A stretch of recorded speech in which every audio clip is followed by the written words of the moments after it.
ಈಗ big boss ಮನೆ ಒಂಥರ ನಿಮ್ಗೊಂದಷ್ಟು ಮೆಮೊರೀಸ್ನ ತಂದ್ಕೊಟ್ಟಿದೆ. ಅದ್ರಲ್ಲಿ ನಿಮ್ ಫೇವ್ರೆಟ್ ಮೆಮೊರಿ ಯಾವುದು ಸರ್? ಅನುಷಾ ಮತ್ತೆ ನಂದು ಜೋಡಿ ಟಾಸ್ಕ್ ಆಡಿರೋದು. ಯಾವ್ದು ನಂಗೆ ಬೇಕಾಗಿರ್ಲಿಲ್ಲಪ್ಪ ಈ ವಿಷಯ ಅನ್ನೋದು ಏನಾದ್ರು ಇದ್ರೆ ಬಿಗ್ ಬಾಸ್ ಮನೇಲಿ? ಆ ಥರ ಯಾವುದೂ ಇಲ್ಲ ಮೇಡಮ್. ಎಕ್ಸ್ಟ್ರೀಮ್ ಕೋಪ ತರಿಸಿದ್ರೆ ಹೊಡೆದು ಬಿಟ್ಟಾದ್ರೂ ಇಲ್ಲಿಂದ ಹೋಗ್ಬಿಡೋಣ ಅಂತ ಯಾವ್ದಾದ್ರು ಅನ್ಸಿದ್ರೆ? ರಜತ್ ನಂದು ಬಾಲ್ ಟಾಸ್ಕ್. ಫುಲ್ ಕೋಪ ಬಂದ್ಬಿಟ್ಟಿತ್ತು ನಿಮ್ಗೆ, ಆದ್ರೆ ಮ್ಯಾನ್ ಹ್ಯಾಂಡ್ಲಿಂಗ್ ಮಾಡಬಾರ್ದಂತ ಸುಮ್ಮನೆ ಇದ್ರೆ ಸರ್. ಹಾಗೆ ಸುದೀಪ್ ಸರ್ ಕೂಡ ಅದಕ್ಕೊಂದಷ್ಟು ಕ್ಲಾರಿಟಿ ಕೊಡ್ತಾರೆ, ಅದ್ರ ಬಗ್ಗೆ ಹೇಳಿ. ಇಲ್ಲ ಆ್ಯಕ್ಚುಲಿ ನಾನು ಅದಕ್ಕೆ ಕೇಳ್ತೀನಿ. ಆ್ಯಕ್ಚುಲಿ ಅವಾಗ ಸುದೀಪ್ ಸರ್ ಹೇಳ್ತಾರೆ ನೀನೇ ಅದನ್ನು ಹೈಲೈಟ್ ಮಾಡಿಕೊಂಡೆ ಅಂತ. ನಾನು ನಿಜ ಅದನ್ನು ಆ್ಯಕ್ಚುಲಿ ನನಗಾಗಿದ್ದೆ, ನನ್ನ ಫ್ರಸ್ಟ್ರೇಷನ್ ನಾನು ಹೊರಗಡೆ ತೋಡ್ಕೊಂಡೆ. ಅದಕ್ಕೆ ಸುದೀಪ್ ಸರ್ ಕ್ಲಾರಿಟಿ ಕೊಟ್ಟ ಮೇಲೆ ಆಗುತ್ತೆ, ಅದರ ನೆಕ್ಸ್ಟ್ ವೀಕ್ ನಾವು ಚೆನ್ನಾಗಿ ಆಟ ಆಡ್ತೀವಿ, ಜೊತೆಗೆ ಇರ್ತೀವಿ. ಅದಾದಮೇಲೆ ಒಂದು ಸಲ ಜೊತೆಗೆ ಒಂದೇ ತಂಡದಲ್ಲಿ ಆಟ ಆಡ್ತೀವಿ, ಜವಾರಿ ಮಂದಿ ಟಾಸ್ಕ್ ಆಡ್ತೀವಿ, ಗೆಲ್ತೀವಿ, ಇಡೀ ಟೀಮೇ ಗೆಲ್ತೀವಿ. ಮುಂದೆ ಇರೋಂಥವ್ರು ಎಷ್ಟೇ ಸ್ಟ್ರಾಂಗ್ ಆಗಿರ್ಕೊಡು ಅವ್ರನ್ನೆಲ್ಲ ಸೋಲಿಸಿ ನಾವು ಗೆಲ್ತೀವಿ. ತುಂಬ ಖುಷಿ ಇತ್ತು ಸರ್. ಹಾಗೆ ಬಿಗ್ ಬಾಸ್ ನೋಡೋ ಆಡಿಯನ್ಸ್ಗೆ ಒಂದು ಕ್ವೆಶನ್ ಇದೆ, ಈ ತ್ರಿವಿಕ್ರಮ್ ಹಾಗೆ ಭವ್ಯ ನಡುವೆ ಏನಾದ್ರು ನಡೀತಾ ಇದೆಯಾ, ಏನಾದ್ರು ಲವ್ ಇದೆಯಾ ಅಂತ? ಮೇಡಮ್ ಲವ್ ಏನೂ ಇಲ್ಲ ಮೇಡಮ್, ಒಂದು ಪ್ಯೂರ್ ಫ್ರೆಂಡ್ಶಿಪ್ ಇದೆ ಅಷ್ಟೇ, ಬಿಟ್ಟರೆ ಬೇರೆ ಏನೇನಿಲ್ಲ. ತ್ರಿವಿಕ್ರಮ್ ಯಾವಾಗಲೂ ಹೇಳ್ತಾ ಇರ್ತಾನೆ, ನನಗೆ ಒಬ್ಬ ತಮ್ಮ ಇದ್ದರೆ ಹೆಂಗಿರ್ತಾನೆ ಹಾಗೆ ನೀನು ಅಂತ ಭವ್ಯಂಗೆ ಹೇಳ್ತಾ ಇರ್ತಾನೆ.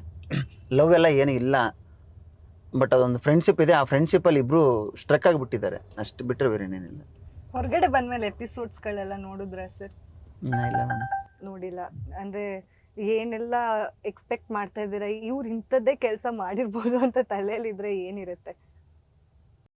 ಚೈತ್ರ ಮತ್ತು ಇವ್ರು ಯಾರು ನನ್ನ ಬಗ್ಗೆ ಏನಾದ್ರು ಮಾತಾಡಿರೋದಿರ್ಬೋದು, ಮಂಜು ನನ್ನ ಬಗ್ಗೆ ಮಾತಾಡಿರ್ಬೋದು, ಈ ಥರ ಏನಾದ್ರು ಆಗಿರ್ಬೋದು ಅಂತ ನನಗನ್ಸುತ್ತೆ ಮೇಡಮ್.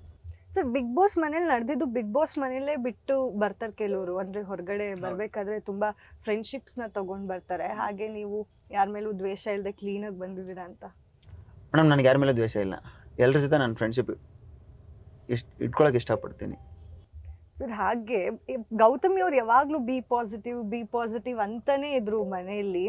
ಅಂದರೆ ಅದೆಲ್ಲ ಒಂದು ಮೊಮೆಂಟಲ್ಲಿ, ಅಂದರೆ ಮನೇಲಿ ಇರೋರೇ ಮಾತಾಡಿರೋದು, ಯಾಕೋ ಇದು ಓವರ್ ಆಯ್ತಲ್ಲ, ಬರೀ ಯಾವಾಗಲೂ ಹಿಂಗೆ ಹೇಳ್ತಿರ್ತಾರಲ್ವಾ ಅನ್ನೋದು ಒಂದಷ್ಟು ಜನಕ್ಕೆ ಅಭಿಪ್ರಾಯ ಬಂದಿದೆ. ನಿಮ್ಗೆ ಏನು ಅನ್ಸುತ್ತೆ ಸರ್? ಮೇಡಮ್ ನಾನೇ ಎಷ್ಟೊಂದು ಸಲ ಅದನ್ನು ಅವರು ರೀಸನ್ ಕೊಟ್ಟು ನಾಮಿನೇಟ್ ಮಾಡಿದ್ದೀನಿ, ಬಿ ಪಾಸಿಟಿವ್ ಇರೋದೆಲ್ಲ ಬರೀ ನೆಗೆಟಿವಿಟಿನೇ ಅಂತ ಹೇಳ್ಬಿಟ್ಟು. ಇಲ್ಲ ಮೇಡಮ್, ಅವರು ಬಿ ಪಾಸಿಟಿವ್ ಇಲ್ಲ. ಗೌತಮಿ ಅವರು ಇರೋದವರು ಅಷ್ಟೊಂದು ನನಗೆ ಬಿ ಪಾಸಿಟಿವ್ ಅಂತ ಏನು ಅನಿಸಲ್ಲ, ಅವರಲ್ಲಿ ನೆಗೆಟಿವಿಟಿ ಇದೆ ಅವ್ರಿಗೆ. ಐಶ್ವರ್ಯ ಅವರು ನಿಮ್ಗೆ ಮಾತನ್ನ ಹೇಳ್ತಾರೆ, ನನಗೆ ಸುರೇಶ್ ಅಣ್ಣ ಜೊತೆ ಪಾಸಿಟಿವ್ನೆಸ್ ಕಾಣಿಸುತ್ತೆ, ನನಗೆ ಅವ್ರ ಹತ್ರನೇ ಆ ವೈಬ್ ಬರೋದು ಅಂತ. ಆಕ್ಚುಲಿ ಎಲ್ರಿಗೂ ಶಾಕ್ ಆಗ್ಬಿಡುತ್ತೆ, ಏನು ಐಶ್ವರ್ಯ ಅವ್ರು ಹಿಂಗೆ ಹೇಳ್ತಾ ಇದಾರಲ್ಲ ಯೂಶಲ್ ಆಗಿ. ಮೇಡಮ್ ನಾನೇನಂದ್ರೆ ಐಶ್ವರ್ಯನ ನಾನು ಕ್ಲಿಯರಾಗಿ, ನಾನು ಏನಾದ್ರೆ ತಪ್ಪಿದ್ರೆ ತಪ್ಪು ಅಂತ ಕ್ಲಿಯರಾಗಿ ಹೇಳ್ಬಿಡ್ತೀನಿ. ನಾನು ತಪ್ಪು ಮಾಡಿದ್ರೆ ಅದನ್ನು ಸ್ವೀಕಾರ ಮಾಡ್ತೀನಿ, ತಪ್ಪಾಗಿದೆ ಅಂತ ಕೇಳ್ಕೊತೀನಿ. ನನ್ನಲ್ಲಿ ಯಾವುದೇ ಥರದ ಗೊಂದಲಗಳೆಲ್ಲ ನಾನು ಇರಲ್ಲ.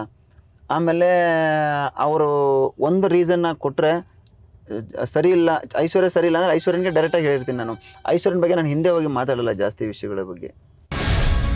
ಗ್ಯಾರಂಟಿ ನ್ಯೂಸ್, ಸುದ್ದಿ ಖಚಿತ, ನ್ಯಾಯ ನಿಶ್ಚಿತ.